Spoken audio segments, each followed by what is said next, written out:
Collect your ticket. Select your belongings.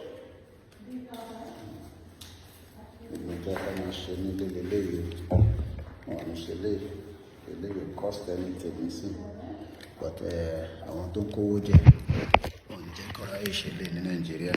Surely check wait find information to need Koiki Media bringing the world closer to your doorstep. 2nd of July 2025.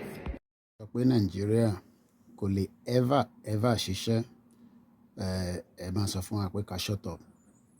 Àná ni a order kìíní just about ẹ jẹ́ kí n wo time tí mo ní kí daughter mi kó order lórí Amazon so that clearly understand the importance of a working economy tó ń ṣiṣẹ́.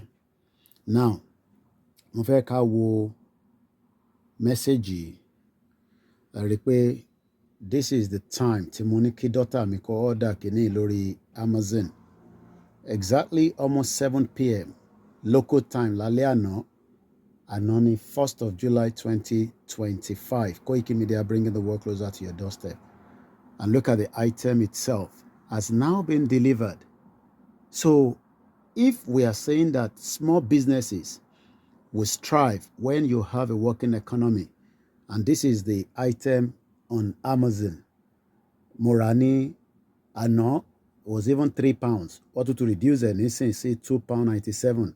Same item delivered, ordered yesterday, and these are the economy that strive. Ẹni tó ní business yẹn nísìn ó lè jẹ́ pé in tó fi ń survive òun àti family ẹ̀ nìyẹn. Ẹ wo time yẹn lẹ́ẹ̀kan sí o. Can you see the time? Mo tún pe ọmọ mi ní 8:30 pé ṣó ti order kíní tí mo ní kó order item yẹn lọ́ṣẹ̀ deliver. Time wo ló deliver? Aago nísìn is just about almost 12:23 p.m. local time. Èdè ní 2nd of July 2025. Túbọ̀ máa support bullshit o. Má jẹ́ ká tètè endorse Yoruba Nation kí wọn náà lè rí ayé gbé kó lè rí business ṣe kó má rely lórí àwọn fake politician. Bye for now.